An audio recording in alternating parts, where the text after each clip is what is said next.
നമസ്കാരം. നേരം വൈകുന്നേരത്തിലേക്ക് എല്ലാ മാന്യ പ്രേക്ഷകർക്കും ഒരിക്കൽ കൂടി സ്വാഗതം. രാഹുൽ മാങ്കൂട്ടത്തിൽ നിയമസഭയിൽ ഹാജരാകുമോ, നിയമസഭാ നടപടികളിൽ പങ്കെടുക്കുമോ എന്ന ചോദ്യമായിരുന്നു കഴിഞ്ഞ കുറേ ദിവസങ്ങളായി ഉയർന്നു വന്നിരുന്നത്. ഏറ്റവും ഒടുവിൽ അഭ്യൂഹങ്ങൾക്ക് വിരാമമിട്ടുകൊണ്ട് രാഹുൽ സഭയിലെത്തി സഭാ നടപടികളിൽ ചേർന്ന് നിന്നു.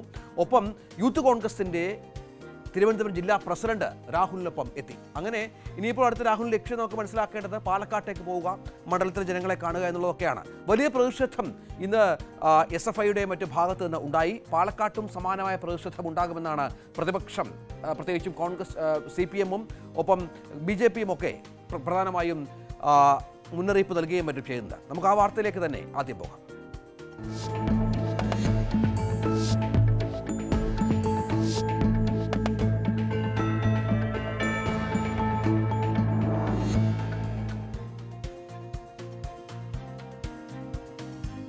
VD സതീശൻ അടക്കമുള്ള ആളുകളുടെ എതിർപ്പ് അത് മറികടന്ന്, VD സതീശന് വലിയ എതിർപ്പാണ് നമുക്കറിയാം. രാഹുൽ ഈ നിയമസഭാ സമ്മേളനത്തിൽ പങ്കെടുക്കുന്നതിൽ അത് മറികടന്നാണ് രാഹുൽ മാങ്കൂട്ടത്തിൽ ഇന്ന് സഭയിലേക്ക് എത്തി സഭാ നടപടികളുടെ ഭാഗമായത്.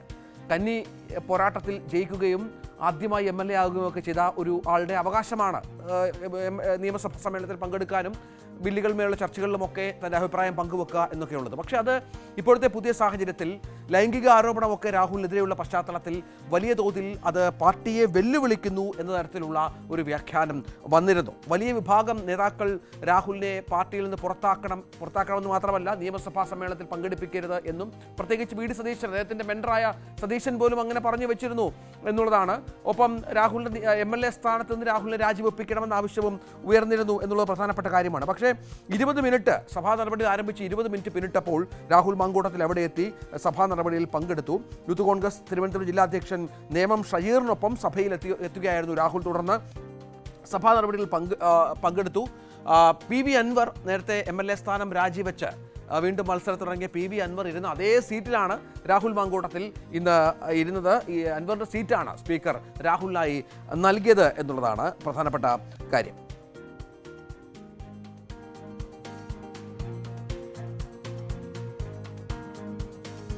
മാധ്യമങ്ങളെ നമുക്ക് ദൃശ്യങ്ങളിലേക്ക് പോകാം. രാഹുൽ മാങ്കൂട്ടത്തിൽ സഭാ നടപടികളിൽ പങ്കെടുക്കുന്ന ദൃശ്യങ്ങളാണ് പ്രേക്ഷകർ കാണുന്നത്. മാധ്യമങ്ങളെ കണ്ട രാഹുൽ പാർട്ടിയെ ധിക്കരിച്ചല്ല സഭയിൽ എത്തിയതെന്നും താനെന്നും പാർട്ടിക്ക് വിധേയനാണെന്നും പ്രതികരിക്കുന്ന പശ്ചാത്തലം കൂടി ഇന്ന് കണ്ടു. എന്നാൽ പുറത്തു വന്ന ശബ്ദരേഖ രാഹുൽ നിഷേധിച്ചില്ല എന്നുള്ളതാണ് ഏറ്റവും പ്രധാനപ്പെട്ട കാര്യം. അന്വേഷണം നടക്കട്ടെ എന്നായിരുന്നു രാഹുലിന്റെ പ്രതികരണം. കേരളം കാത്തിരുന്ന പ്രതികരണമാണത്. ആരോപണങ്ങൾക്ക് മറുപടി പറയാതെയാണ് രാഹുൽ മാധ്യമങ്ങളുടെ അടുത്ത് നിന്ന് മടങ്ങിയത്. രാഹുലിന്റെ വാക്കുകളിലേക്ക്. ഏതെങ്കിലും കാലത്ത് പാർട്ടി അനുകൂലമായതോ വ്യക്തിപരമായി പ്രതികൂലമായതോ തീരുമാനം എടുക്കുമ്പോൾ ആ തീരുമാനത്തെ ധിക്കരിക്കുവാനോ ലംഘിക്കുവാനോ ഒരു കാലത്തും ശ്രമിച്ചിട്ടുള്ള ഒരു കോൺഗ്രസിന്റെ പ്രവർത്തകനല്ല ഞാൻ.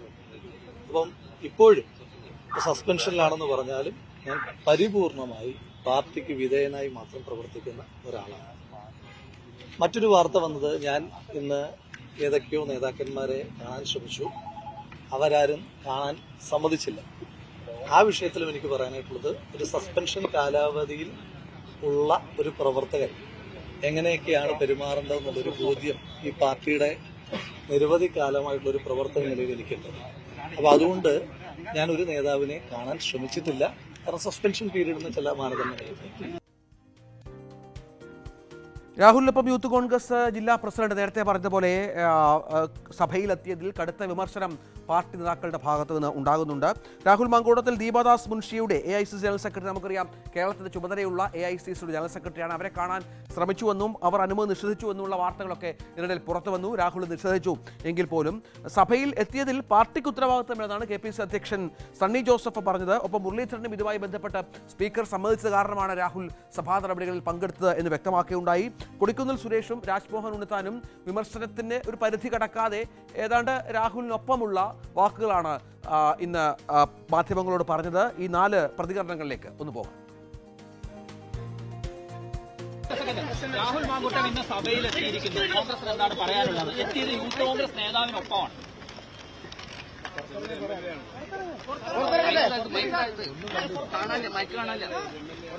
അല്ല അപ്പൊ ഈ നിയമസഭയിൽ നിങ്ങളുടെ പാർട്ടിയിൽ ഇപ്പോഴും ഉള്ള ആളല്ലേ? എങ്ങനെയാണ് പാർട്ടി പുറത്താക്കിയ ഒരാളെ യൂത്ത് കോൺഗ്രസ് സംരക്ഷിക്കുന്നത്?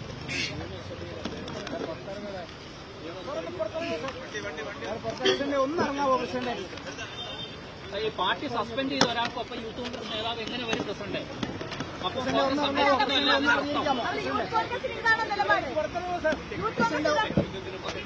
അതെങ്ങനെയാണ് പ്രസിഡന്റ് മറുപടി അർഹിക്കാതെ പോകുന്നത്? യൂത്ത് കോൺഗ്രസിന്റെ ജില്ലാ പ്രസിഡന്റാണ്.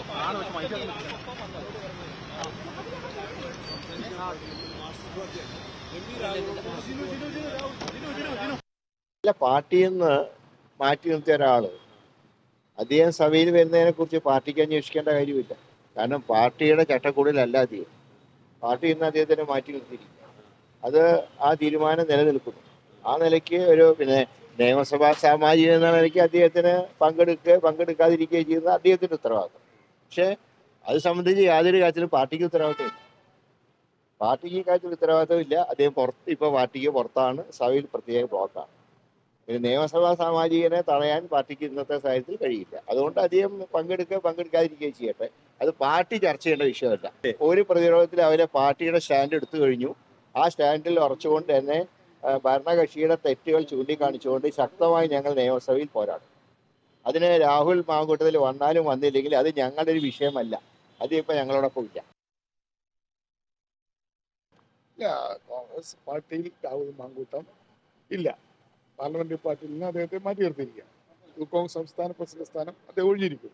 ഈ സാഹചര്യത്തിൽ രാഹുൽ മാങ്കൂട്ടത്തിനെ കുറിച്ചുള്ള ഏത് ചോദ്യത്തിനും ഉത്തരം പറയാൻ നമ്മൾ ബാധ്യസ്ഥമല്ല. പ്രത്യേക കാരണം എന്ന് വെച്ചാൽ അദ്ദേഹം ഇപ്പോൾ പാർലമെന്റ് പാർട്ടിയിലെ അംഗമല്ല. അദ്ദേഹം നിയമസഭയിൽ പങ്കെടുക്കാതിരിക്കുന്നോ ചെയ്യുന്നതിനെ സംബന്ധിച്ച് കോൺഗ്രസ് പാർട്ടിക്ക് അതിനകത്ത് എന്ത് അഭിപ്രായം പറയാനുള്ളത്? പാർട്ടിയുടെ ഒരു MLA ആയിരുന്നുവെങ്കിൽ അഭിപ്രായം പറയാമായിരുന്നു. ഇപ്പോൾ അദ്ദേഹം കോൺഗ്രസ് പാർലമെന്ററി പാർട്ടിയിൽ ഇല്ല എന്നുള്ളത് കൊണ്ട് തന്നെ അക്കാര്യത്തിൽ മറുപടി പറയാൻ എങ്ങനെ മറുപടി പറയാൻ കഴിയും? ആ ചോദ്യത്തിന് സഭയിലേക്ക് എത്തിയത് ഈ തിരുവനന്തപുരം യൂത്ത് കോൺഗ്രസ് ജില്ലാ പ്രസിഡന്റ് ഉൾപ്പെടെയുള്ള ആളുകൾ വാഹനത്തിൽ സുരക്ഷിതമായിട്ടാണ് കൊണ്ടെത്തിച്ചിരിക്കുന്നത്. ഞാൻ കോൺഗ്രസിന്റെ കാര്യമാണ് പറഞ്ഞത്. യൂത്ത് കോൺഗ്രസിന്റെ കാര്യം പറയേണ്ടത് യൂത്ത് കോൺഗ്രസ്. ഒരു MLA എന്ന നിലയ്ക്ക് ഇതിനു മുമ്പും ആരോപണ വിധേയരായ എല്ലാവരും സഭയിലുണ്ടല്ലോ. എല്ലാവരെയും നിങ്ങൾക്കറിയാമല്ലോ, ഞാൻ പേരെടുത്ത് പറയേണ്ട കാര്യമില്ല. അപ്പൊ അവരൊക്കെ മാന്യന്മാരായി ജനാധിപത്യത്തിന്റെ ശ്രീകോവിലായ നിയമസഭയ്ക്ക് എത്തിയിരിക്കുമ്പോൾ ഇയാളും അതുപോലെ തെരഞ്ഞെടുക്കപ്പെട്ട ഒരു MLA ആണ്. ഇയാളുടെ പേരിൽ പാർട്ടി നടപടി എടുത്തിട്ടുണ്ട്. പാർട്ടിയുടെ MLA ആയിട്ട് അയാൾക്ക് അകത്തിരിക്കാൻ പറ്റില്ല. അതേസമയം MLA എന്ന അധികാരം ഉപയോഗിച്ച് അദ്ദേഹത്തിന് അകത്തിരിക്കാനുള്ള എല്ലാ അവകാശവും ഉണ്ടെന്ന് സ്പീക്കറാണ് പറഞ്ഞത്. സ്പീക്കർ പറഞ്ഞത് അക്ഷരപ്രതി ശരിയാണ്. ആ സ്പീക്കറുടെ ഒരു MLAക്ക് കൊടുക്കുന്ന അവകാശം ഉപയോഗിച്ചുകൊണ്ടാണ് അയാൾ രാഹുലിനെ സംബന്ധിച്ച കാര്യങ്ങളിൽ സംഘടനാപരമായ നടപടിയെടുക്കുന്നത് ഏതെങ്കിലും ഒരു വ്യക്തിയല്ല. കേരളത്തിലെയും ഡൽഹിയിലെയും നേതൃത്വങ്ങൾ കൂട്ടായിട്ട് ആലോചിച്ചിട്ടാണ് അദ്ദേഹത്തിന്റെ യൂത്ത് കോൺഗ്രസ് പ്രസിഡന്റ് സ്ഥാനം രാജിവെക്കാൻ ആവശ്യപ്പെട്ടു. അദ്ദേഹത്തെ പാർട്ടിയിൽ നിന്ന് പുറത്താക്കിയത്. അതിനകത്ത് ഒരു വേറിട്ട ശബ്ദമുണ്ടെന്ന് ഞാൻ വിചാരിക്കുന്നില്ല. അതൊക്കെ വെറും ഊഹാഭോഗങ്ങളാണ്. പാർട്ടി ഇക്കാര്യത്തിൽ ഒറ്റക്കെട്ടായി ഒരു തീരുമാനം എടുത്തിട്ടുണ്ട്. ആ തീരുമാനത്തിൽ നിന്ന് പാർട്ടി പുറകോട്ട് പോയിട്ടില്ല. ഇതിനിടയിൽ രാഹുൽ മാങ്കൂട്ടത്തിൽ സഭയിലെത്തിയപ്പോൾ വലിയ പ്രതിഷേധം SFIയുടെയും മറ്റു ഭാഗത്തുനിന്നുണ്ടായി എന്നുള്ളത് ഏറ്റവും പ്രധാനപ്പെട്ട കാര്യമാണ്. വാഹനം SFI പ്രവർത്തകർ തടഞ്ഞു. ചെറിയ സംഘർഷമൊക്കെ ഉണ്ടായി. പോലീസ് ഇവരെ അറസ്റ്റ് ചെയ്ത് നീക്കുന്ന പശ്ചാത്തലമൊക്കെ ഒരുങ്ങി എന്നതും പ്രധാനമാണ്. ഒപ്പം KPCC ഭാരവാഹി യോഗം തുടരുന്ന സാഹചര്യം കൂടിയുണ്ട്. രാഹുലുമായി ബന്ധപ്പെട്ട ചർച്ചകളിൽ ഉണ്ടാകുമെന്നുള്ള പ്രതീക്ഷയുമുണ്ട്. ഒപ്പം പാലക്കാട് മണ്ഡലത്തിൽ രാഹുൽ സജീവമായേക്കും വരും ദിവസങ്ങളിൽ എന്നുള്ള സൂചനകൾ കൂടി പുറത്തു വരുന്നുണ്ട്. അതിൽ പ്രതിഷേധിക്കാനുള്ള നീക്കത്തിലാണ് BJPയും കോൺഗ്രസും യൂത്ത് കോൺഗ്രസും BJPയും CPMഉം DYFIയും അടക്കമുള്ള വിവരം കൂടി ഉണ്ട്. ഇതാണ് ഇത് രാഹുലുമായി ബന്ധപ്പെട്ട് സംഭവിച്ച പ്രധാനപ്പെട്ട കാര്യങ്ങൾ.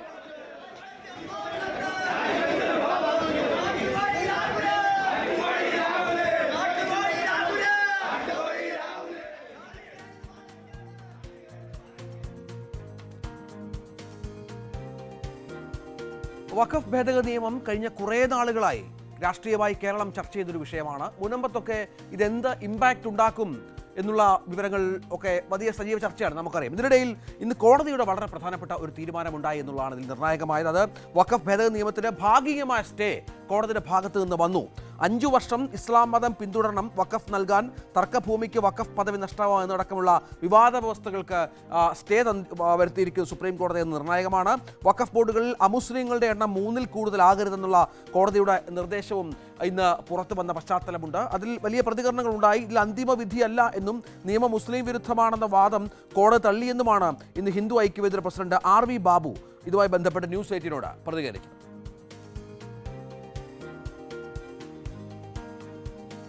വഖഫ് നിയമം അപ്പാടെ ഭരണഘടനാ വിരുദ്ധമാണ്. അതൊരു കാരണവശാലും നടപ്പാക്കാൻ പാടില്ല. അത് മുസ്ലിം സമൂഹത്തിന് മൊത്തത്തിൽ എതിരാണ്. ഇതായിരുന്നല്ലോ പറഞ്ഞു വന്നത്. അത് സുപ്രീം കോടതി അംഗീകരിച്ചില്ല എന്നല്ലേ ഇതിൽ മനസ്സിലാക്കേണ്ടത്. നിയമത്തിൽ എന്തെങ്കിലും ചെറിയ അപാകതകളുണ്ട്, അത് ഭാഗികമായിട്ട് നടപ്പാക്കുന്നത് തെറ്റാണ് എന്ന് സുപ്രീം കോടതി കണ്ടിട്ടുണ്ടെങ്കിൽ, ഭാഗികമായി സ്റ്റേ ചെയ്തിട്ടുണ്ടെങ്കിൽ അത് പരിശോധിക്കപ്പെടണം. അതങ്ങനെ എന്തെങ്കിലും തരത്തിൽ തെറ്റുണ്ടെങ്കിൽ അത് തിരുത്തപ്പെടണം. അതിലൊന്നും അഭിപ്രായ വ്യത്യാസമില്ല. മുനമ്പം സമരസമിതിയുടെ പ്രതികരണം ഇതുമായി ബന്ധപ്പെട്ട് വന്നു. അതിൽ വഖഫ് നിയമത്തിലെ സെക്ഷൻ 2A സ്റ്റേ ഇല്ലാത്തത് ആശ്വാസകരമെന്നാണ് മുനമ്പം സമരസമിതി ഇതുമായി ബന്ധപ്പെട്ട് പ്രതികരിച്ചത്. കേരള വഖഫ് ബോർഡ് നിയമവിരുദ്ധമായി പ്രവർത്തിച്ചു എന്നുള്ളതാണ് മുനമ്പം സമരസമിതിയുടെ നേരത്തെയുള്ള നിലപാട്. ഇതേതാണ്ട് ഇപ്പോൾ പ്രശ്നപരിഹാരത്തിൽ സംസ്ഥാന സർക്കാരിന് സാധിക്കും എന്നുള്ള ആത്മവിശ്വാസവും മുനമ്പം സമരസമിതിയുടെ ഭാഗത്തു നിന്ന് ഉണ്ടാകുന്നുണ്ട്. ശക്തമായ രീതിയിലുള്ള സമരങ്ങളുമായിട്ട് ഞങ്ങൾ മുന്നോട്ട് പോകും. അതിനുശേഷം ഒക്ടോബർ 13-ാം തീയതി ഇവിടെ എല്ലാ സമുദായ നേതാക്കന്മാരും, അതേപോലെ തന്നെ എല്ലാ സമുദായ നേതാക്കന്മാരും വഞ്ചി സ്ക്വയറിലും സെപ്റ്റംബർ 27-ാം തീയതിയും പങ്കെടുക്കുന്നുണ്ട്. ഞങ്ങളുടെ മക്കളുടെ കാര്യമൊന്നും നടക്കണില്ല, വിവാഹ ചടങ്ങ് നടക്കണില്ല. ഞങ്ങളുടെ ഈ പട്ടയം സൊസൈറ്റിയിൽ എവിടെയെങ്കിലും പണയം വെച്ചാലും ഞങ്ങളുടെ കാര്യങ്ങൾ നടക്കുള്ളൂ. ഇതൊന്നും ഒരാൾക്ക് നടക്കണില്ല. എനിക്ക് 61 വയസ്സായി. ഞാൻ 61 കൊല്ലം ഇവിടെ താമസിക്കുന്നത്. 10-35 കൊല്ലം ഞങ്ങൾ ഇത് വില കൊടുത്ത് മേടിച്ചിട്ട്. പിന്നെ ഇവരുടെ ഭൂമിയാന്ന് പറഞ്ഞത് ഇപ്പം ഞങ്ങൾ വളരെയധികം കഷ്ടപ്പെട്ടു. ഇപ്പം ഇന്ന് ഞാൻ ജോലിക്ക് പോകേണ്ട ആളാണ്. ഞാൻ മത്സ്യത്തൊഴിലാളിയാണ്. ഞാൻ ഇന്ന് ജോലിക്ക് പോകേണ്ട ആളാണ്. എനിക്കത് ജോലിക്ക് പോകാൻ പറ്റിയില്ല. നിരാഹാരം ഇരിക്കണ്ടേ? ഇപ്പം ഗവൺമെൻറ്റിന് ഞങ്ങൾക്ക് ചെയ്തു തരാനുള്ള എല്ലാ വകുപ്പുകളും ഉണ്ട്. അപ്പം ഇനിയും ഞങ്ങളിട്ട് താമസിപ്പിക്കാതെ ഞങ്ങൾക്കത് ചെയ്തു തരണമെന്നാണ് ഞങ്ങൾ പറയണത്. ഞങ്ങൾ ഇവിടെ ഈ കടപ്പുറത്ത് എല്ലാവരും സമ്പന്നരാരുമില്ല, എല്ലാം വേലെടുത്ത് ജീവിക്കുന്ന ആൾക്കാരാണ്. ഞങ്ങൾക്ക് എന്ന് പറഞ്ഞാൽ ഒറ്റപ്പെട്ട് ജീവിക്കുക, ഭർത്താവില്ല, മക്കളില്ല, മക്കൾ മരിച്ചുപോയി, അങ്ങനെയൊക്കെ. എന്നാലും ഇതിനു വേണ്ടി ഞങ്ങൾ സുഖമില്ലെങ്കിലും ഈ സമരപ്പന്തലിൽ വന്ന് നിരാഹാരം ഇരിക്കണേണ്. ഞങ്ങളുടെ കണ്ണീര് സർക്കാർ കണ്ട് ഞങ്ങളുടെ കാര്യത്തിന് എളുപ്പം ഒരു നടപടി എടുത്ത് തരണമെന്ന് അപേക്ഷിക്കുകയാണ്. അനധികൃതമായിട്ട് ഇവരെഴുതിയെടുത്തിരിക്കുന്നത് ശരിയല്ല എന്ന് തന്നെ സുപ്രീം കോടതിയും അസന്നിഗ്ധമായി പറഞ്ഞതുകൊണ്ട് സ്റ്റേറ്റ് ഗവൺമെന്റിന് ഇനി ഒളിച്ചോടാൻ സാധിക്കില്ല. ഇതിനിടയിൽ വഖഫ് നിയമ ഭേദഗതിയുമായി ബന്ധപ്പെട്ട് സുപ്രീം കോടതി വിധി സ്വാഗതാർഹമാണെന്ന് സമസ്ത അധ്യക്ഷൻ ജിഫ്രി മുത്തുക്കോയ തങ്ങൾ പറഞ്ഞു. ജുഡീഷ്യറിലുള്ള തങ്ങളുടെ ആത്മവിശ്വാസം ഇതുമായി ബന്ധപ്പെട്ട് വർദ്ധിച്ചിട്ടുണ്ട്. ഇനിയും കൂടുതൽ കാര്യങ്ങൾ മനസ്സിലാക്കിയ ശേഷം പ്രതികരിക്കാമെന്നായിരുന്നു. അങ്ങനെ ഒരുപാട് പ്രതികരണങ്ങൾ വന്ന ഒരു സുപ്രീം കോടതി വിധി കൂടിയായി ഇത് മാറുകയുണ്ടായത്. ജിഫ്രി മുത്തുക്കോയ തങ്ങളുടെ വാക്കുകളിലേക്ക്. സുപ്രീം കോടതിയിൽ സമർപ്പിച്ച ഹർജിയുടെ അടിസ്ഥാനത്തിൽ അതിനോട് ബന്ധപ്പെട്ടുകൊണ്ട് പല പാർട്ടികളും ഹർജികൾ സമർപ്പിച്ചിട്ടുണ്ട്.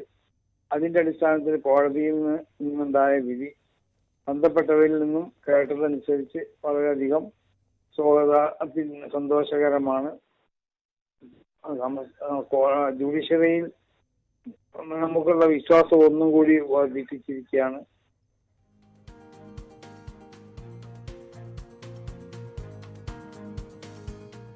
ഇതിനിടയിൽ നമുക്കറിയാം, ലോകത്ത് ഇപ്പോൾ ഏറ്റവും കൂടുതൽ ചർച്ചയാകുന്ന, ഏറ്റവും കൂടുതൽ ഭീഷണി നിലനിൽക്കുന്ന ഒരു പ്രശ്നം ഇസ്രായേലിൻ്റെ ഖത്തർ ആക്രമണമാണ്.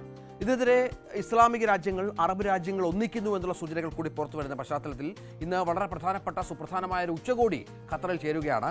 അതിലിപ്പോൾ അതിൻ്റെ ഒരു കരട് രാഷ്ട്രീയ പ്രമേയം വന്നിരിക്കുന്നത് അപകടകരമായ പ്രകോപനമാണ് നെതന്യാഹുവിൻ്റെ എന്നുള്ളതാണ്. അത് ഇസ്രായേൽ പ്രധാനമന്ത്രിക്കെതിരെയുള്ള ശക്തമായ വിമർശനങ്ങൾ ഈ പ്രമേയത്തിൽ ഉണ്ടാകുന്നു.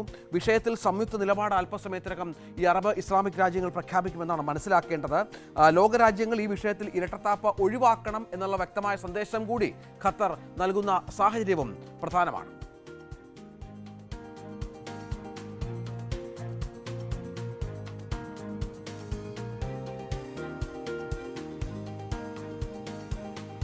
لقد حان الوقت لتوقف المجتمع الدولي عن الكيل بالمعايير المزدوجة ومعاقبة إسرائيل على جميع الجرائم التي ارتكبتها.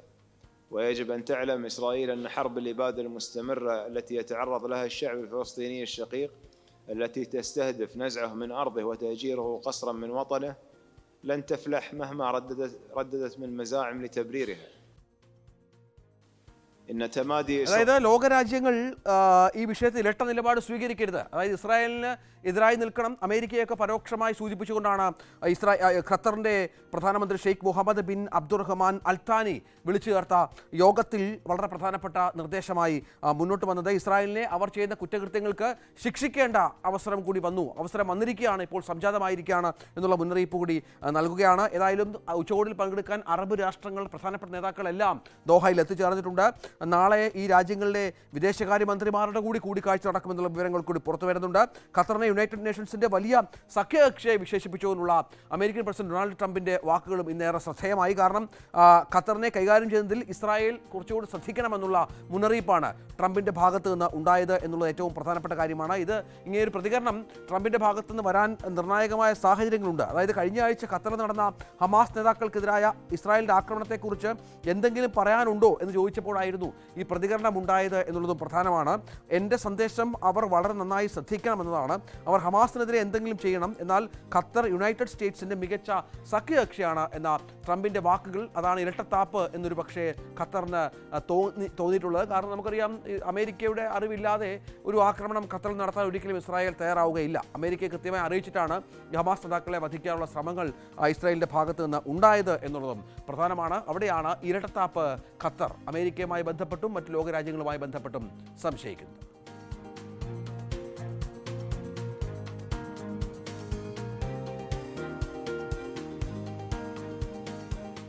ശബരിമലയിലെ സ്വർണ്ണപ്പാളികൾ അത് ദേവസ്വം കമ്മീഷൻ അറിയാതെ അറ്റകുറ്റപ്പണിക്കായി അല്ലെങ്കിൽ സ്വർണവുമായി ബന്ധപ്പെട്ട മിനുക്കുപടികൾക്കായി കടത്തി എന്നുള്ളത് വലിയ വിവാദമായി മാറിയ പശ്ചാത്തലമുണ്ട്.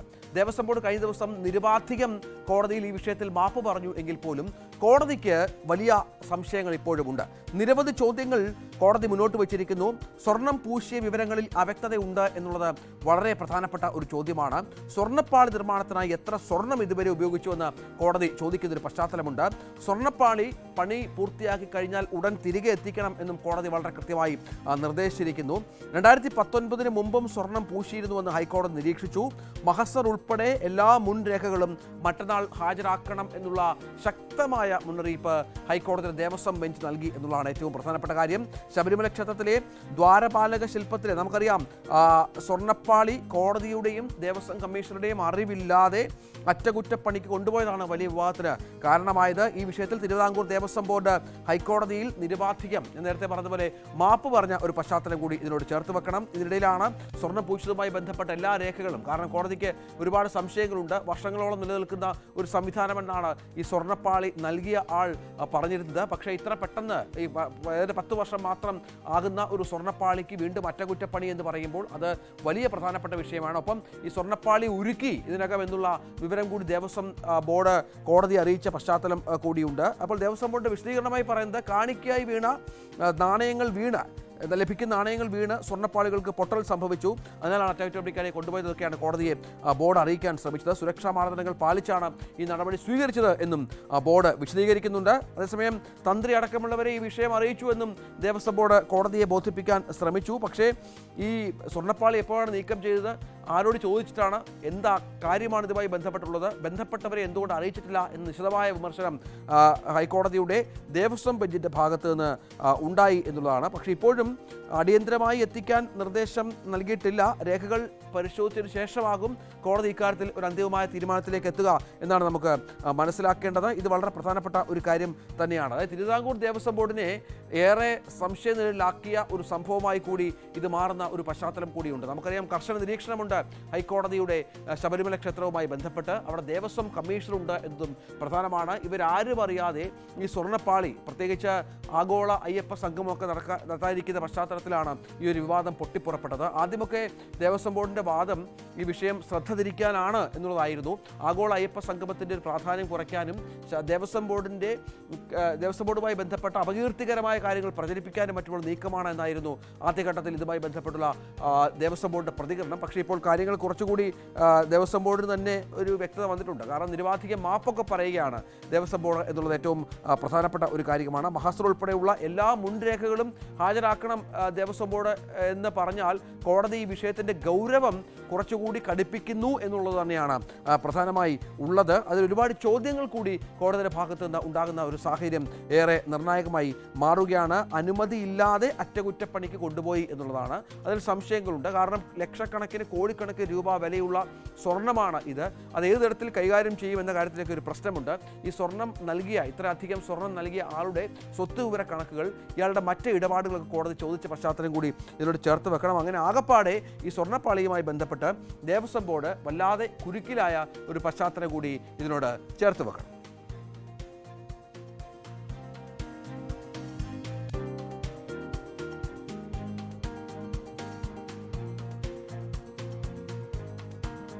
ഈ ഹണി ട്രാപ്പ് വിഷയം വളരെ നാളുകളായി സജീവമായ ചർച്ചയാണ്.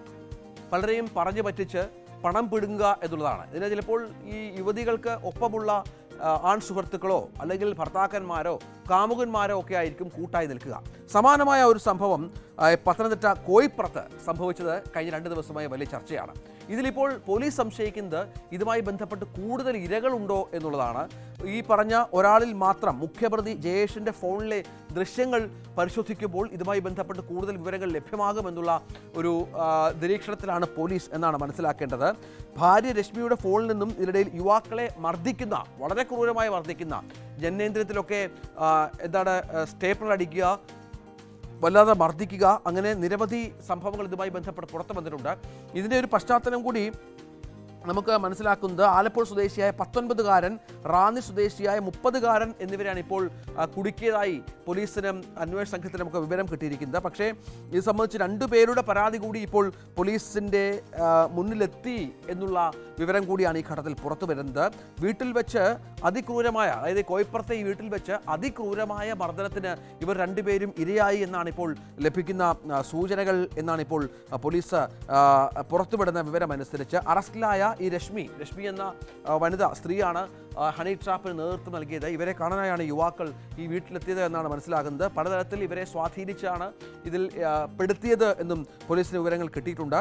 ഇതിൽ മുഖ്യപ്രതിയായ ജയേഷിൻ്റെ ഫോണിൽ ഒരു രഹസ്യ ഫോൾഡർ കൂടി ഉണ്ട് എന്നുള്ള വിവരം കൂടി പോലീസ് നൽകുന്നുണ്ട്. ഈ ഫോൾഡർ വീണ്ടെടുക്കാനുള്ള ശ്രമങ്ങൾ സൈബർ വിദഗ്ധരുടെ സഹായത്തോടെ പോലീസ് സംഘം ആരംഭിച്ചിട്ടുണ്ട് എന്നുള്ളതാണ്. ഈ രശ്മിയുടെ ഫോണിൽ നിന്നും 5 വീഡിയോ ക്ലിപ്പുകൾ, അതായത് ഇവരെ മർദ്ദിക്കുന്ന 5 വീഡിയോ ക്ലിപ്പുകൾ ഇതിനകം പോലീസിൽ ലഭിച്ചിട്ടുണ്ട്. ഈ വീഡിയോ ക്ലിപ്പുകളുടെ ആധികാരികത, അതിൻ്റെ ഒരു ഗൗരവ സ്വഭാവമൊക്കെ ഇപ്പോൾ പോലീസ് പരിശോധിക്കുന്നുണ്ട് എന്ന വിവരം കൂടി പുറത്തു വരുന്നുണ്ട്. ഇവരുടെ 2 പേരുടെയും ഫോണുകൾ കൂടുതലായി സൈബർ വിദഗ്ധരുടെ സഹായത്തോടെ പരിശോധിക്കുക എന്നുള്ള ശ്രമത്തിലേക്ക് കൂടി ഇപ്പോൾ പോലീസ് മാറിയിട്ടുണ്ട് എന്നാണ് മനസ്സിലാക്കേണ്ടത്. ഫോണിൽ ലഭിക്കുന്ന വിവരങ്ങളിൽ കൂടുതൽ ഇരകളുണ്ട് എന്ന് കണ്ടെത്തിയാൽ അവരെ വിളിച്ച് ചോദ്യം ചെയ്യുക, അവരുടെ പരാതി ഇതുമായി ബന്ധപ്പെട്ട് സ്വീകരിക്കുക എന്ന രീതിയിലേക്കും ഈ അന്വേഷണ വഴികളിൽ പോലീസ് നീങ്ങും എന്ന സംശയമുണ്ട്. ഇത് സാമ്പത്തിക ലാഭം മാത്രമല്ല, കേവലം ഒരു സാമ്പത്തിക ലാഭത്തിന് വേണ്ടിയല്ല ഈ ഹണി ട്രാപ്പിലേക്ക് പ്രതികൾ എത്തിയത് എന്നാണ് ഇപ്പോൾ നമുക്ക് ലഭിക്കുന്ന വിവരം. ഇതനുസരിച്ച് മനസ്സിലാകുന്നത് ആഭിചാരം, അഭിഹിതം തുടങ്ങിയ സംഗതികൾ കൂടി ഇതുമായി ബന്ധപ്പെട്ട് ചേർത്ത് വെക്കണം എന്നുള്ളതാണ്. പോലീസിന് അങ്ങനെയാണ് ചില വിവരങ്ങൾ ഇപ്പോൾ ലഭിച്ചിട്ടുള്ളത്. ഭാര്യ രശ്മിയുമായി ബന്ധമുണ്ടെന്ന സംശയത്തിലാണ് ഈ സുഹൃത്തുക്കളെ, ഇയാളുടെ സുഹൃത്തുക്കളാണ്, ഈ അറസ്റ്റിലായ ആളുടെ സുഹൃത്തുക്കളാണ്, ഈ ജയേഷിൻ്റെ സുഹൃത്തുക്കളാണ് ഇവർ 2 പേർ. ഈ സുഹൃത്തുക്കളെ വിളിച്ചു വരുത്തി തുടർന്ന് മർദ്ദിക്കുകയും, തന്ത്രപൂർവ്വമാണ് ഇവരെ ഇവിടെ എത്തിച്ച് തുടർന്ന് മർദ്ദിക്കുകയും മറ്റും ചെയ്തതെന്നാണ് ഇപ്പോൾ പോലീസിന് ലഭിച്ചിരിക്കുന്ന വിവരമെന്നാണ് മനസ്സിലാക്കേണ്ടത്. ജയേഷ് കൂടുതൽ സംശയങ്ങൾ നീക്കാനായിട്ട് ഇപ്പോൾ പരാതിക്കാരായ യുവാക്കളുടെ മൊഴികൾ കൂടുതലായി രേഖപ്പെടുത്താനുള്ള ശ്രമങ്ങൾ കൂടി പോലീസിൻ്റെ ഭാഗത്ത് നിന്ന് ഉണ്ടാകുന്നുണ്ട്. പ്രതികളെ കസ്റ്റഡിയിൽ വാങ്ങാൻ കോയിപ്പുറം പോലീസ് ഉടൻ അപേക്ഷ നൽകും എന്നുള്ള വിവരം കൂടിയുണ്ട്. വിശദമായ ചോദ്യം ചെയ്യൽ, ശാസ്ത്രീയമായ അന്വേഷണം എന്നൊക്കെ എന്നിവയിലൂടെയൊക്കെ പോലീസ് കടക്കുമ്പോൾ മാത്രമാണ് ദുരൂഹത ഈ വിഷയവുമായി ബന്ധപ്പെട്ട് മാറ്റുക എന്നുള്ള കാര്യത്തിലേക്ക് എത്തുക എന്നുള്ളതാണ്. ഏതായാലും പോലീസിൻ്റെ കൈവശം ഇപ്പോൾ വളരെ കൃത്യമായ തെളിവുകളുണ്ട്, മൊഴികളുണ്ട്, പരാതികളുണ്ട്, വീഡിയോ ദൃശ്യങ്ങളുണ്ട്. അത്തരത്തിലുള്ള വീഡിയോ ദൃശ്യങ്ങളും മറ്റും ഇതിനകം തന്നെ പോലീസ് പരിശോധിച്ചിട്ടുണ്ട്. ആ പ്രതി ജയേഷിനെ കണ്ടാൽ അയാൾക്ക് യാതൊരു കൂസലുമില്ല. അയാൾ മാധ്യമങ്ങളോട് ചിരിച്ചുകൊണ്ടാണ് പല കാര്യങ്ങളും പറയുന്നത്. ഇയാൾ സ്ഥിരമായി ഇത്തരം തട്ടിപ്പുകളിൽ നേരത്തെ തന്നെ ഉൾപ്പെട്ടിട്ടുണ്ട് എന്നുള്ള വിവരം കൂടിയാണ് ഈ ഘട്ടത്തിൽ പുറത്തു വരുന്നത് എന്നാണ് മനസ്സിലാക്കുന്നത്. ഏതായാലും ആലപ്പുഴ സ്വദേശിയായ 19-കാരൻ, റാന്നി സ്വദേശിയായ 30-കാരൻ എന്നിവരാണിപ്പോൾ പരാതിയുമായി രംഗത്ത് വന്നിരിക്കുന്നത് എന്നുള്ള വിവരങ്ങൾ കൂടിയാണ് ലഭ്യമാകുന്നത്. ഇവരെ ജയേഷും ഭാര്യ രശ്മിയും ചേർന്ന് മർദ്ദിച്ചു എന്ന് പറയുമ്പോഴും ഈ ജയേഷ് മാത്രമാണ് മർദ്ദിക്കാൻ മുൻകൈ എടുത്തത് എന്നുള്ള സംശയം കൂടി പോലീസിന് ഉണ്ട് എന്നാണ് മനസ്സിലാക്കേണ്ടത്. ഏതായാലും പത്തനംതിട്ട കോയിപ്പുറത്ത് നിന്നും പുറത്തു വന്ന ഈ വിഷയം, ഹണി ട്രാപ്പ് കേസിൽ കൂടുതൽ ഇരകളുണ്ട് എന്ന് ഇപ്പോൾ പോലീസ് സംശയിക്കുന്ന സാഹചര്യം കൂടിയാണ് ഉണ്ടായിരിക്കുന്നത്.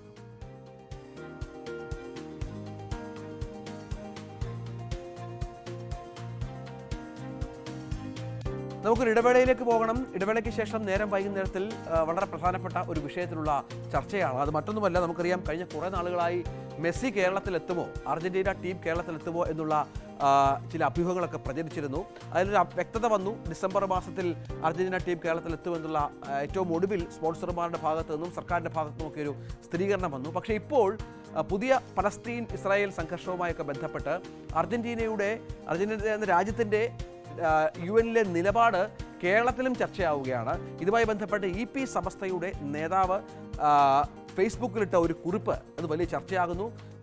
ഇതുമായി ബന്ധപ്പെട്ട കമൻറ്റുകൾ വരുന്നു.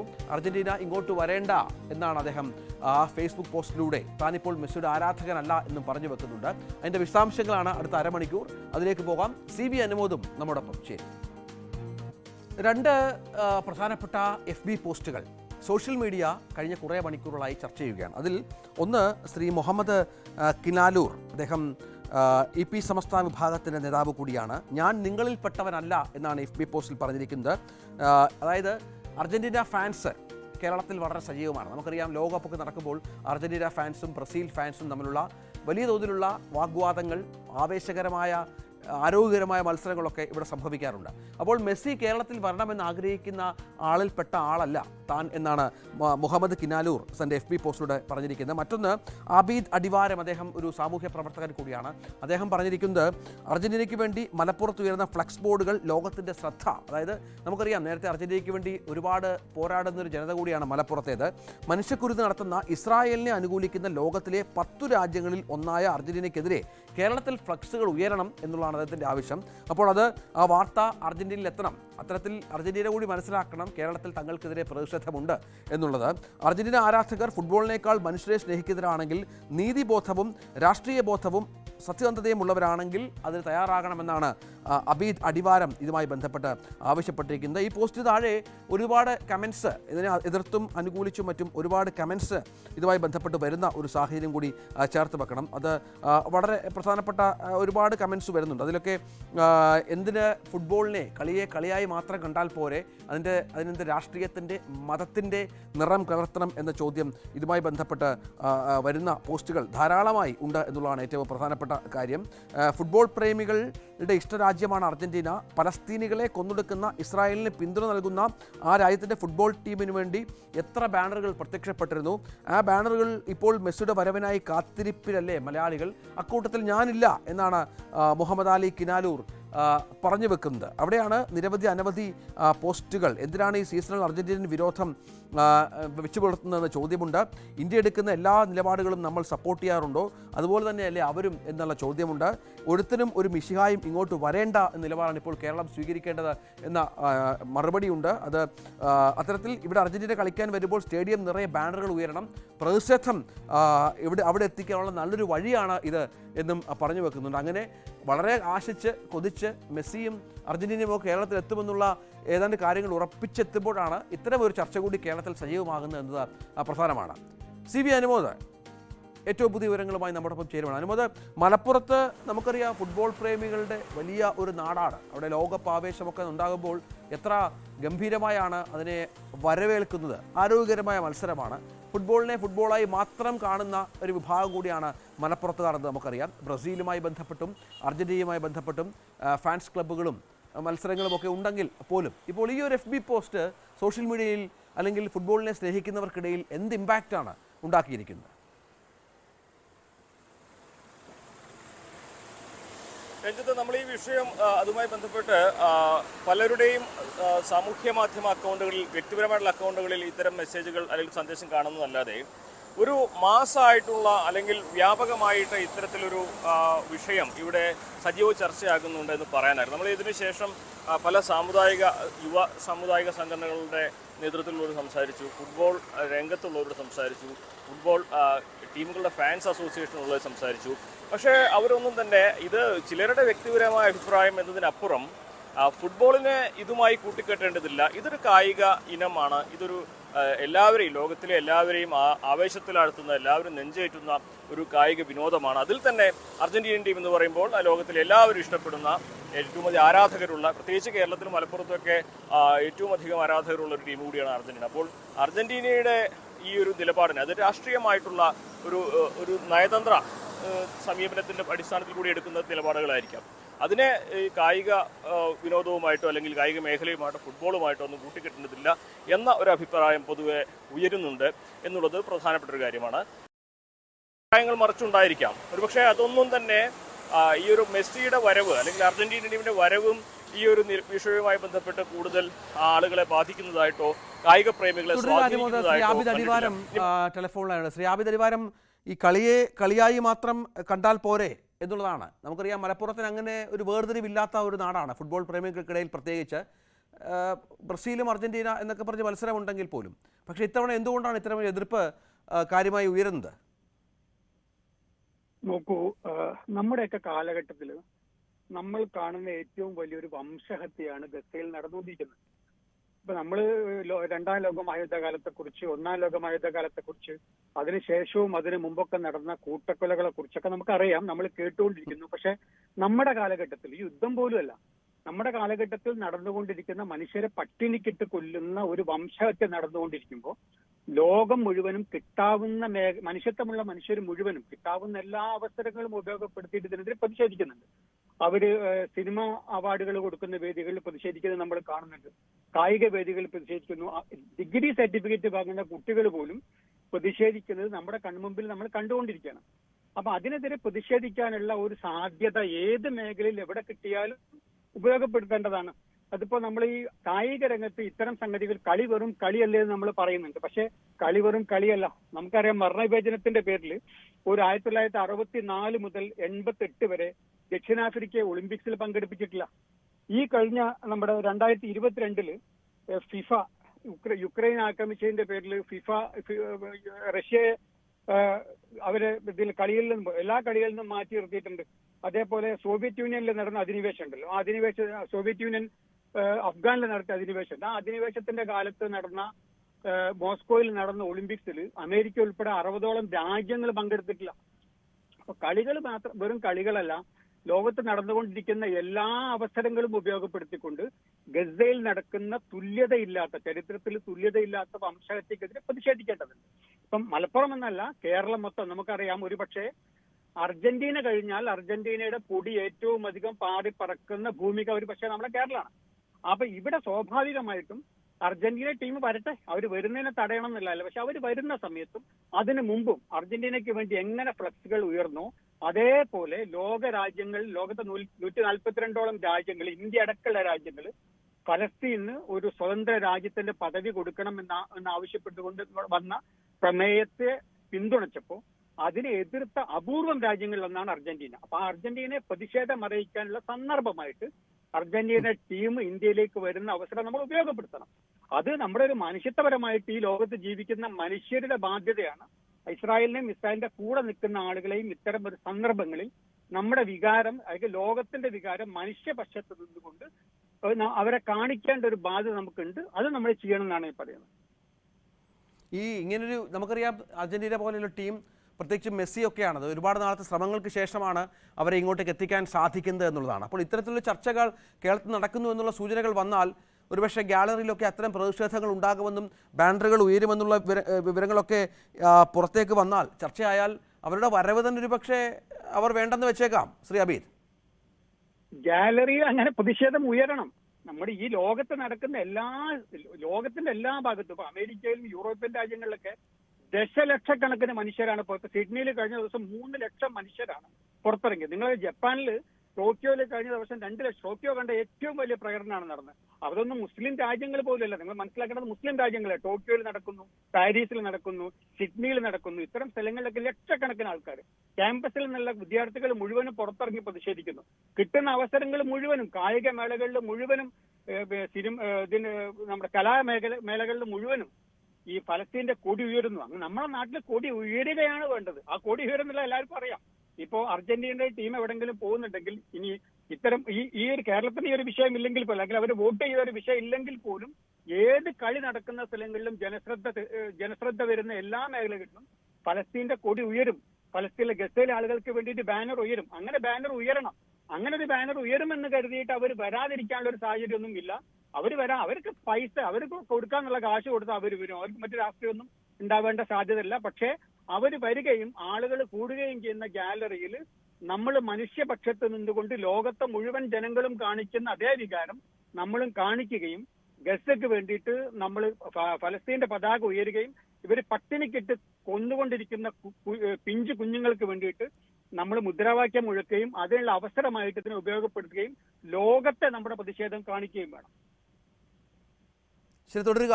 ശ്രീ സാലി കൂടി ഇപ്പോൾ നമ്മളൊപ്പം ടെലിഫോൺ ലൈനുണ്ട്. സാലി, അദ്ദേഹം അർജന്റീനൻ ഫുട്ബോൾ ആരാധകനാണ്, ഫുട്ബോൾ പ്രേമിയാണ്, അതിന് കേരളത്തിലെ പ്രധാനപ്പെട്ട അസോസിയേഷൻ്റെ ഒരു പ്രതിനിധി കൂടിയാണ്. സാലി, ഇതിപ്പോൾ നമുക്കറിയാം എത്ര ആവേശത്തോടു കൂടിയാണ് നമ്മൾ കാത്തിരിക്കുന്നത് മെസ്സി കേരളത്തിൽ കളിക്കുക എന്നുള്ളത്. അത് ഏതാണ്ടെന്ന് ഉറച്ചു വന്നൊരു പശ്ചാത്തലത്തിലാണ് ഇത്തരമൊരു ചർച്ച കൂടി കേരളത്തിൽ പുരോഗമിക്കുന്നത്. അത് പലസ്തീൻ പ്രശ്നവുമായി ബന്ധപ്പെട്ടാണ്. പലസ്തീനിലെ മനുഷ്യക്കുരുതി, ഗസയിലെ മനുഷ്യക്കുരുതി ഒന്നും ഒരു കാരണവശാലും നമുക്ക് അംഗീകരിക്കാവുന്നതല്ല. അത്തരമൊരു രാഷ്ട്രവുമായി ബന്ധപ്പെട്ട് UN-ൽ നടത്തിയ ഒരു വോട്ട്, അതുമായി ബന്ധപ്പെട്ടാണ് ഇപ്പോൾ ഈ ചർച്ച ഉണ്ടായിരിക്കുന്നത്. അത് ന്യായീകരിക്കുന്നുണ്ടോ? ഈ കളിയും രാഷ്ട്രീയവും മതവുമൊക്കെയായി കൂട്ടിക്കുഴയ്ക്കുന്നത് ശരിയാണോ? ഹലോ സാലി, ഇത് ശരിക്കും ഒരു വിധത്തിൽ നോക്കുമ്പോൾ നമ്മൾ ഒരിക്കലും ഒരു കളിയും അല്ലെങ്കിൽ രാഷ്ട്രീയവും മതമായിട്ട് താരതമ്യം ചെയ്യാൻ പാടില്ല.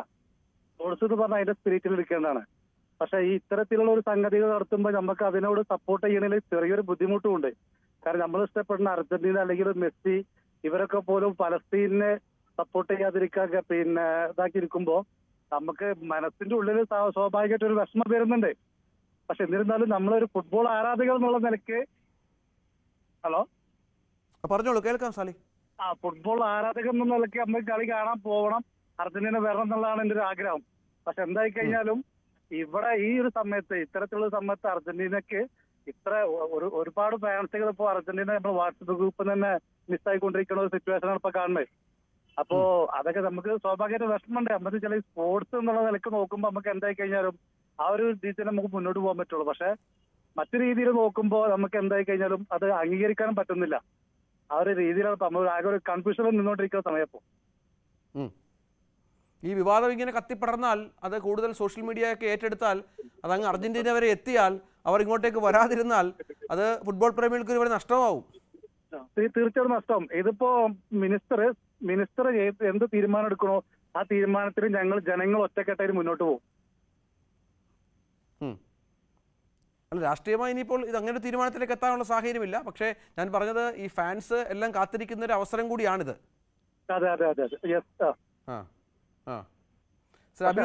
ഇപ്പോൾ ഈ നമ്മുടെ മുഹമ്മദ് കിനാലൂരിന്റെ ഫേസ്ബുക്ക് പോസ്റ്റ് പറഞ്ഞിരിക്കുന്നത്, ഇന്നലെ ഇന്ത്യ പാകിസ്ഥാൻ മത്സരം നടന്നപ്പോൾ കൈ കൊടുക്കാതിരുന്ന ക്യാപ്റ്റന്മാരെ കുറിച്ചാണ്. അതിനുള്ള അവകാശമുണ്ട് എന്ന് പറയുകയാണ്. അവിടെ എല്ലാത്തിനും രാഷ്ട്രീയമുണ്ട്. ഈ ഒരു കളിയും രാഷ്ട്രീയ മുക്തമല്ല എന്ന് ചൂണ്ടിക്കാണിക്കുകയാണ്. അത് പാകിസ്ഥാനോട് അത്രമാത്രമായി സൗഹൃദമെന്ന് ഇന്ത്യ തീരുമാനിച്ചു, അതിനാണ് രാഷ്ട്രീയമെന്ന് പറയുന്നത്. അത്തരത്തിൽ അർജന്റീന വിഷയത്തിലും ഒരു രാഷ്ട്രീയ തീരുമാനത്തിലേക്ക് എത്തണം എന്നുള്ള ആവശ്യം കൂടി ഉന്നയിക്കുന്നുണ്ട്.